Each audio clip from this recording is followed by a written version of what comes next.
Nessa aula sobre comissões, a gente vai abordar agora o parecer emitido pelas comissões. E aí, quando falar sobre parecer, eu vou acabar falando, sendo obrigado a falar, sobre tramitação em conjunto.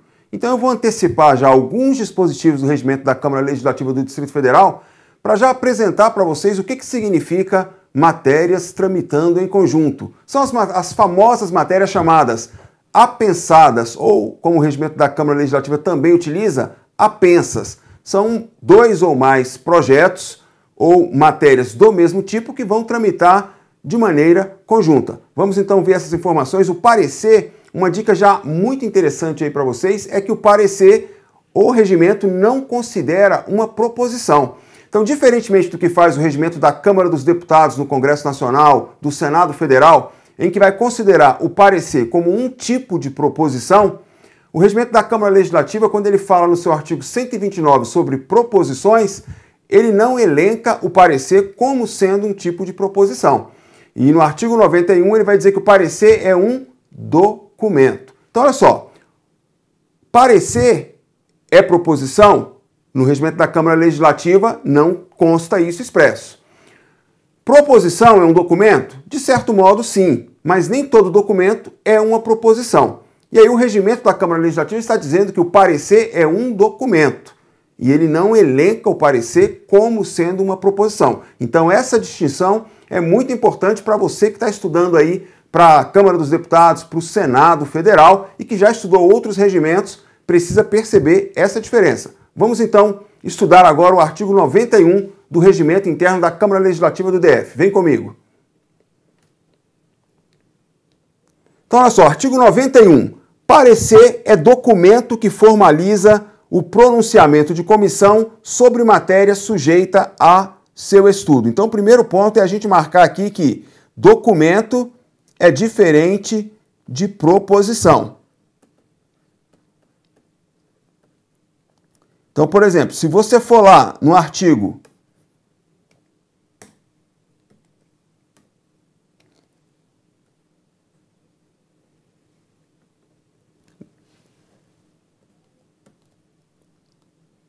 Se você for no artigo 129,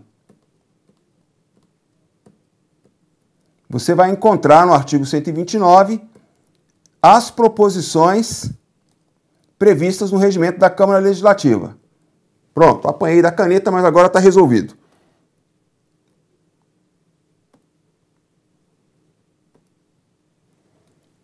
Então observa aí que parecer é documento. Documento é diferente de proposição. Documento que formaliza o pronunciamento de comissão sobre matéria sujeita ao seu estudo.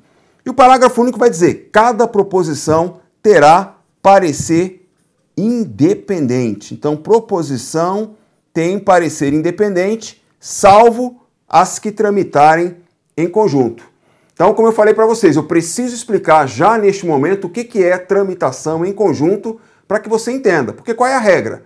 Que cada proposição, por exemplo, um projeto de lei, ele tenha um parecer independente. Mas se as matérias estiverem tramitando em conjunto, aí a regra é outra. Será um único parecer falando sobre o conjunto de proposições que estão tramitando de maneira apensa ou apensada, ok? Então, vamos ver essas informações aí sobre tramitação em conjunto. Quais são as regras? Então, tramitação em conjunto. Preparei essa tabelinha aí para a coisa ficar bem clara para você. Então, tramitação em conjunto de proposição. Qual tipo de proposição? Olha, tem que ser proposição da mesma espécie. O que significa isso? Olha, proposição da mesma espécie, se eu tiver um projeto de lei, outro projeto de lei poderá tramitar conjuntamente. Agora, eu não posso ter proposições diferentes. Por exemplo, uma proposta de emenda à lei orgânica do Distrito Federal será pensada a um projeto de lei. Ou um projeto de lei será pensado a um projeto de resolução. Não dá, porque são tipos diferentes. Então, primeira regra para a tramitação em conjunto: as proposições precisam ser do mesmo tipo. Eu posso pensar um projeto de lei a outro projeto de lei, um projeto de resolução a outro projeto de resolução, uma proposta de emenda à lei orgânica a outra proposta de emenda à lei orgânica. E não é apenas duas proposições, eu posso pensar 1, 2, 3, 4, 5, desde que sejam, primeira regra, do mesmo tipo. Então vamos avançando. Outro detalhe, não basta ser apenas proposição do mesmo tipo. Tem que conter matéria análoga ou correlata. Então o regimento da Câmara Legislativa utiliza apenas esses dois termos aqui. Matéria que tenha analogia ou análoga ou matéria que tenha correlação, uma matéria correlata. É diferente do regimento da Câmara dos Deputados, que traz outras possibilidades. Aqui na Câmara Legislativa do DF, se a matéria for análoga ou correlata e for da mesma espécie, isso possibilita a apensação. Quem é que determina se a matéria irá ou não tramitar em conjunto? A mesa diretora. Então aqui também é outra diferença importante. Não é o presidente que tem essa incumbência, como acontece no regimento da Câmara dos Deputados no Congresso Nacional. Aqui quem vai determinar a apensação é a mesa diretora da Câmara Legislativa. Então, lembra, primeiro, a proposição tem que ser do mesmo tipo, projeto com projeto, projeto de lei com projeto de lei, projeto de resolução com projeto de resolução. Tem que tratar de matéria análoga ou correlata. E quem vai determinar a tramitação em conjunto, ou seja, vai determinar que uma proposição seja apensada à outra, será a mesa diretora. Vamos em frente. A mesa vai fazer isso de ofício, ou seja, sem necessidade de ser provocada, a competência da mesa ela faz, ou a requerimento de deputado distrital ou de comissão. Vedação: não será deferido o requerimento de tramitação conjunta se todas as comissões de mérito já houverem proferido os seus pareceres. Então, olha só, quando que não pode? Quando todas as comissões de mérito já houverem proferido os seus pareceres. Essa regra aqui também é própria do regimento interno da Câmara Legislativa do Distrito Federal. Não se confunde com a regra do regimento da Câmara no Congresso Nacional. Aqui no caso, se a matéria foi distribuída e todas, não basta que tenha sido uma ou duas, todas as comissões de mérito para a qual a matéria foi distribuída já se pronunciaram, então não cabe mais a apensação ou o apensamento ou a tramitação em conjunto. São tudo termos aí, expressões que vão significar a mesma coisa, tá bom? Vamos em frente. Continuando aí, mais colocações nessa nova tabela. Precedência. Olha, as matérias foram agrupadas, foram apensadas para tramitarem em conjunto. A precedência será da mais antiga sobre a mais recente. Então, a precedência, proposição mais antiga, aquela que foi apresentada primeiro, terá precedência sobre as mais recentes. E as demais proposições apensadas ao processo da que tiver precedência. Então, eu tenho, por exemplo, um conjunto de 5 projetos de lei. Todos eles, quando a mesa diretora faz a análise, percebe que há analogia ou há correlação entre eles. Então, são da mesma espécie, há analogia ou correlação, a mesa diretora vai determinar a sua tramitação em conjunto. Neste caso, desses 5 projetos, o que vai se observar? Qual deles foi apresentado primeiro? Porque esse vai ser o mais antigo. Então, este vai encabeçar essa tramitação em conjunto e os outros 4 projetos vão ser apensados. É uma espécie de anexação do projeto. É diferente entre anexar e apensar, mas essa é a ideia. Eu vou colocar todos no mesmo grupo, ali no mesmo processo, e eles vão tramitar conjuntamente. Para onde um for, o outro vai junto. E a precedência do mais antigo. Vamos em frente. Parecer. Agora aqui um ponto interessantíssimo que é o nosso assunto dessa aula. Parecer. O que vai acontecer? Olha, deve se referir a todas as proposições que tramitam em conjunto, tanto sobre a proposição que tenha precedência, é a mais antiga, quanto sobre as proposições apensas. Não se preocupe, daqui a pouco eu vou mostrar um esquema gráfico que vai facilitar a sua compreensão sobre esse tópico. O parecer vai poder concluir por um substitutivo a qualquer uma ou a todas elas, devendo, neste caso, constar dos registros de cada uma das proposições. Então, o que é um substitutivo? O substitutivo é uma espécie de emenda. Então, tem 5 projetos tramitando em conjunto. Na hora que examinar estes projetos, pode-se decidir apresentar 5 projetos tramitando, decidir apresentar um substitutivo que contemple o conjunto dos 5 projetos ou apresentar um substitutivo a qualquer um deles. E aí é livre escolha do relator que vai emitir o seu relatório, o seu voto, e depois a comissão que vai deliberar. Então o substitutivo pode substituir todos os 5 projetos, fazer um único texto para substituir todos, ou um substitutivo apenas sobre um dos projetos. E aí a manifestação, de qualquer maneira, terá que falar sobre todas as proposições que estão apensas. Vamos adiante. Regime de tramitação. Então, regime mais célere será estendido às apensas. Então, se eu tenho um projeto tramitando, por exemplo, em regime de urgência, outro com tramitação ordinária, e os dois são apensados, o que acontecerá? O regime mais célere, aquele mais rápido, aquele que está, no caso aqui, em urgência, vai contaminar aquele que está em tramitação ordinária. Então, ambos os projetos, porque estão tramitando em conjunto, passarão a tramitar em regime de urgência. Essa é a ideia aqui.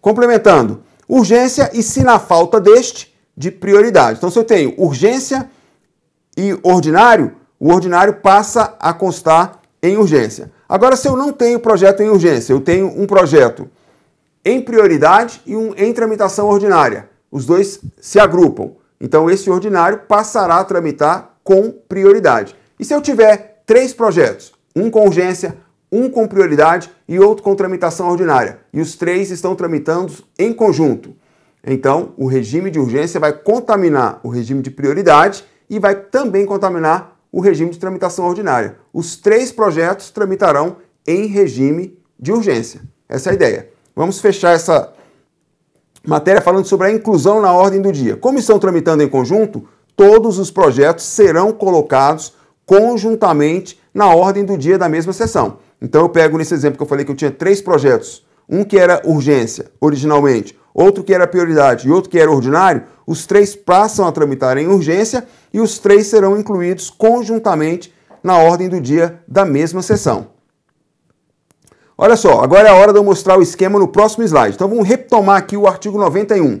Parecer é o documento, não é proposição aqui expressamente, é o documento que formaliza o pronunciamento de comissão. Então a gente já viu isso aqui no início da aula sobre matéria sujeita ao seu estudo. Então olha só, cada proposição terá parecer independente, salvo as que tramitarem em conjunto. Então vamos dar uma olhada como é que isso fica. O artigo 95 ele é importante também, porque no inciso 2 ele diz, no caso de matéria distribuída por dependência, gente, o que é matéria distribuída por dependência? Então aqui, ó, tramitar em conjunto significa isso. Elas estão tramitando, no caso, por dependência. No acompanhamento, o regimento vai usar expressões aí parecidas. Então dizer, tramita em conjunto, tramita por dependência, tramitam apensadas. Estamos falando da mesma coisa, ok? Entendidos isso? Então voltamos aqui para o artigo 95. Artigo 95.2. No caso de matéria distribuída por dependência para tramitação conjunta, então veja que quando se fala em tramitação por dependência é porque haverá a tramitação conjunta. A comissão competente, em seu parecer, deve pronunciar-se em relação a cada uma das proposições apensadas. Opa, então o que vai acontecer aqui? Olha, quando nós temos, no artigo 91 aí em cima, parágrafo único, cada proposição terá parecer independente, salvo as que tramitem em conjunto. Então, as que tramitam em conjunto não têm parecer independente, mas o parecer, a comissão deve se pronunciar em relação a cada uma das proposições apensadas. Então, agora eu vou mostrar para vocês aí na tela como é que isso funciona. Eu vou mostrar um projeto que está tramitando de maneira independente e vou mostrar aí um conjunto de 3 projetos que estão tramitando em conjunto. E aí você vai perceber a diferença. Acompanha comigo. Veja só, projeto de lei 1999 de 2014. Ele está tramitando sozinho, então ele terá um parecer independente. Lembra? Cada proposição terá parecer independente. Então eu tenho aí parecer ao projeto de lei 1999 de 2014. Agora vamos ver aí um outro exemplo. Projeto de lei 1750 de 2013. Observa que aí eu coloquei apensos PL 2000 de 2014 e PL 2023 de 2014. Então o que acontece? Esse projeto não está tramitando sozinho. Então eu vou aqui produzir para vocês, olha só, o projeto de lei 2000 de 2014 está pensado. Eu estou colocando aí um pouquinho sobreposto para você poder visualizar, mas estaria ali como se fosse um atrás do outro no mesmo bloquinho, no mesmo conjunto. E o projeto de lei 2023 de 2014. Então esses três projetos eles estão tramitando em conjunto, estão tramitando por dependência, estão tramitando apensados. E aí eu terei então um parecer único. O parecer é ao conjunto que está tramitando. Este parecer único vai se referir aos três projetos. Então veja aí, parecer ao projeto de lei 1750 de 2014 e apensos. Apensos aí o 2000 de 2014 e o 2023 de 2014. Então um único parecer, e neste único parecer ele vai ter que falar dos três projetos. Mas o parecer será apenas um parecer sobre o conjunto, se pronunciando de maneira individualizada sobre cada um dos projetos que estão tramitando. Ficou claro isso? Então vamos avançar no nosso estudo sobre parecer. Artigo 92. O parecer, forma do parecer, será escrito. Então, em regra, o parecer é escrito, este é o padrão. Quando o parecer é escrito, ele tem duas partes. A primeira parte, o relatório. Vou mostrar já para vocês isso, um exemplo prático aí muito interessante. O relatório com exposição circunstanciada da matéria em exame. E a outra peça que vai estar no relatório, a outra parte, é o voto do relator. O voto do relator ele tem que ser em termos objetivos, com a sua opinião fundamentada sobre a conveniência e a oportunidade de aprovação ou rejeição, total ou parcial. Então veja, a aprovação ou rejeição podem ser total ou parcial da matéria, ou ainda sobre a necessidade de apresentar emenda ou substitutivo. Então, no voto do relator, termos objetivos, opinião fundamentada sobre a conveniência da aprovação ou da rejeição, total ou parcial da matéria, ou a necessidade de oferecer emenda ou substitutivo. Olha só, é dispensável o relatório para parecer sobre as emendas. Então, quando o parecer é sobre um projeto, ele vai ter que ter duas partes, o relatório e o voto do relator.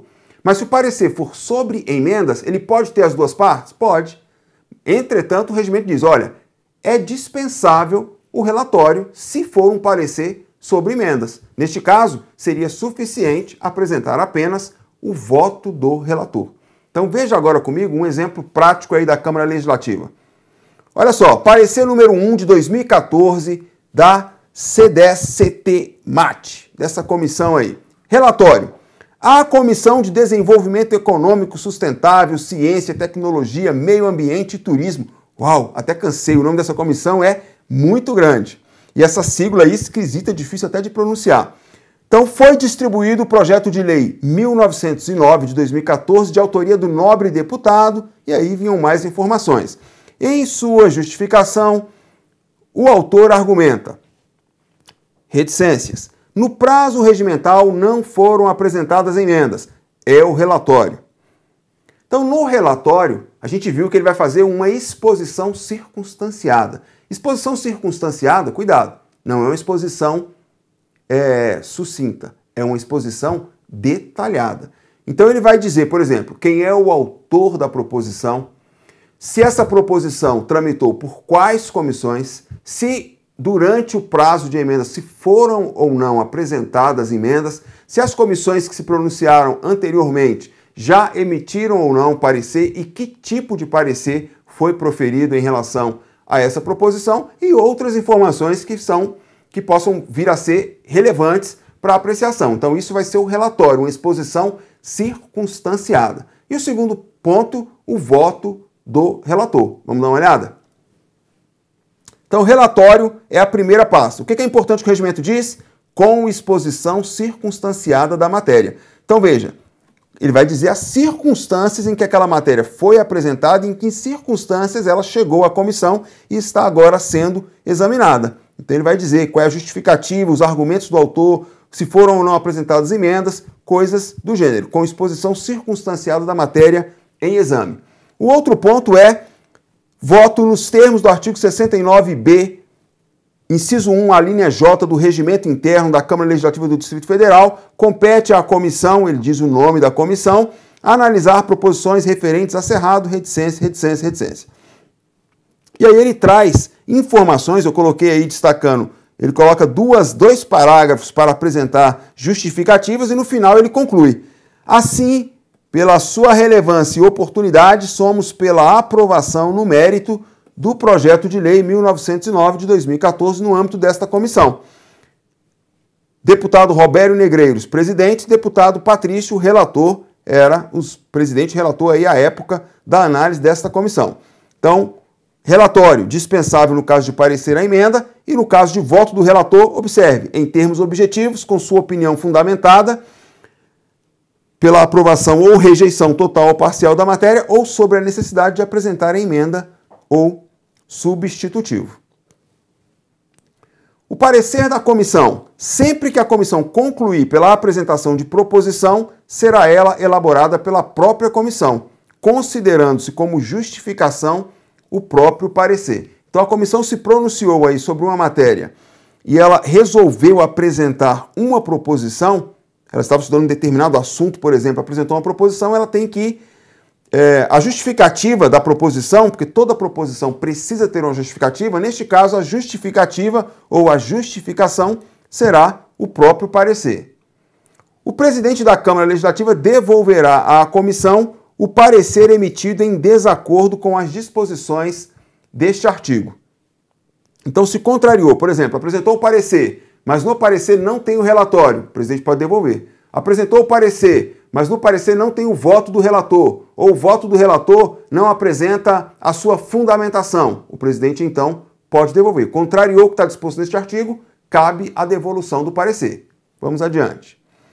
Artigo 93. O parecer poderá ser oral quando for proferido em plenário. Aqui, interessante, houve uma mudança no final de 2014 sobre este assunto e a gente vai ver um detalhe importante sobre o parecer e a leitura integral das emendas. Veja só, o parecer proferido na forma deste artigo, ou seja, o parecer oral, deve ser precedido de leitura integral das emendas de plenário. Então essa regra é uma regra razoavelmente recente aí, final de 2014, então, ou seja, tem em torno aí de 2 anos que essa norma foi apresentada, está valendo.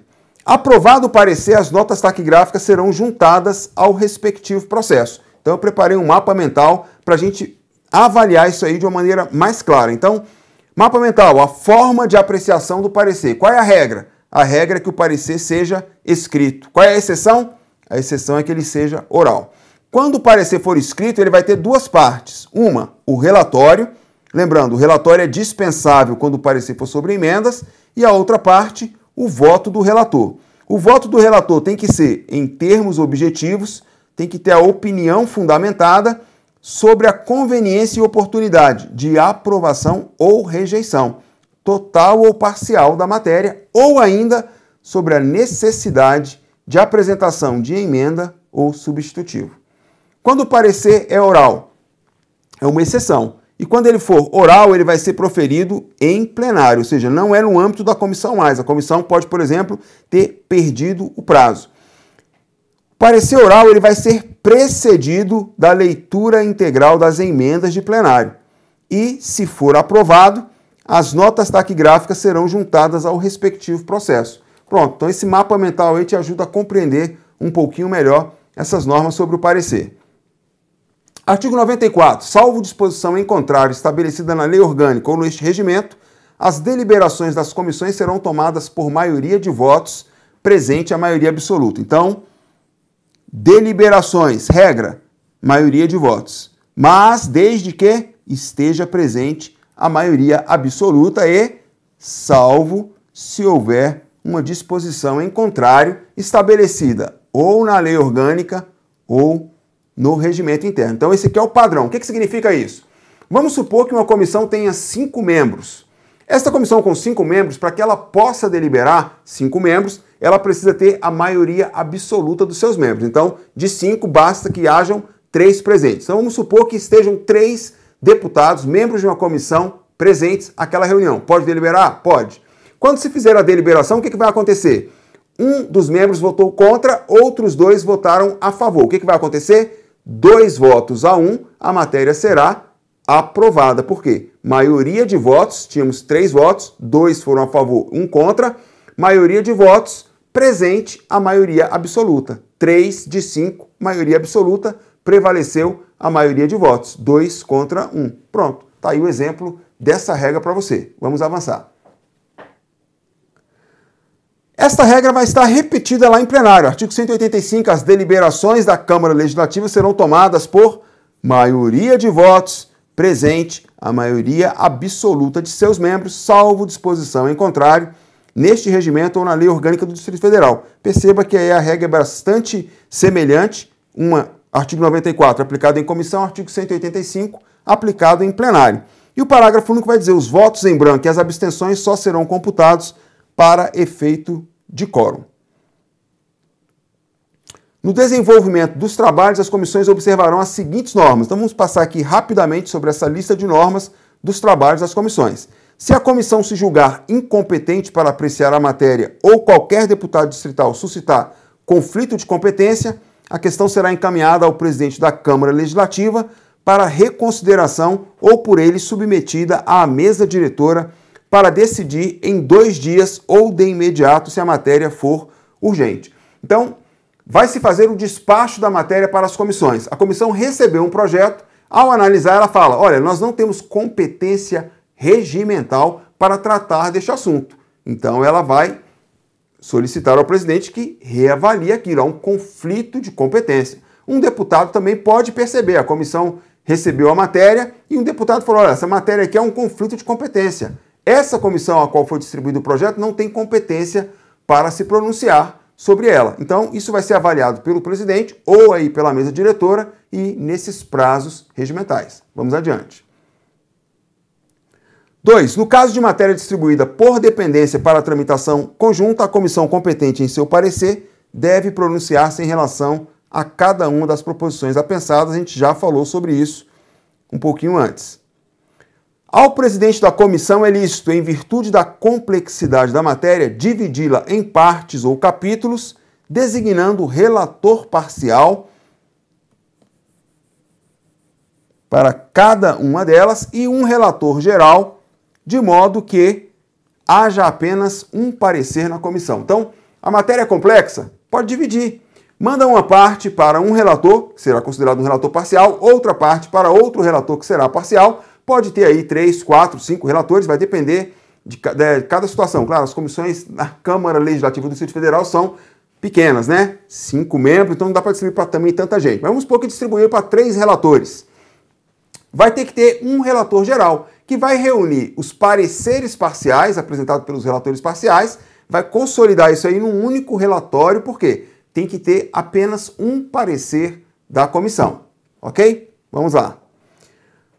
4. Quando diferentes matérias forem objeto de um mesmo projeto, poderá a comissão dividi-las em proposições separadas, remetendo-as ao presidente da Câmara Legislativa para efeito de renumeração e distribuição.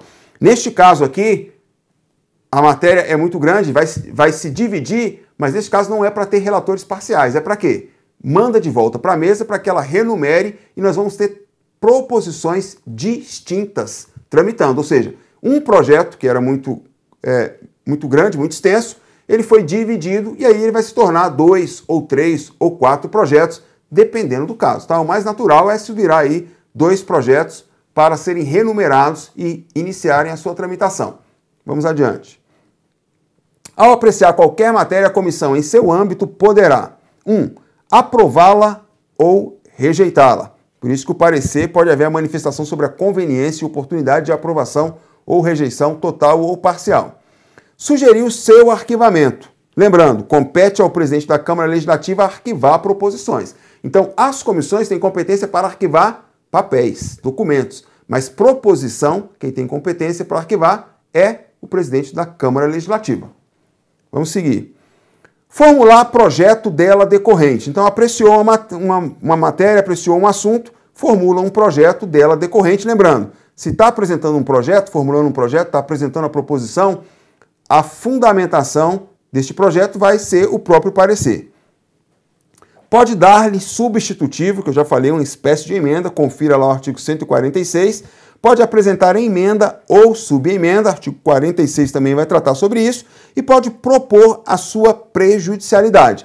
E aí eu boto a observação, compete ao presidente da Câmara Legislativa declarar prejudicada proposição ou matéria. 6. É lícito às comissões determinar o arquivamento de papéis, já havia antecipado isso aí para vocês, enviados à sua apreciação, exceto proposições. Então as comissões arquivam papéis. Proposição não cabe, já falei para vocês de quem que é a competência para arquivar proposições. Então vamos lá, arquivamento, confere. Comissões arquivam papéis. Presidente da Câmara Legislativa arquiva proposições. Então, fechamos aqui essa aula. Obrigado pela sua atenção. Na nossa próxima aula vamos falar sobre a apreciação de matérias em comissão. Estou esperando você lá. Vem correndo que o nosso estudo está muito legal. Um grande abraço.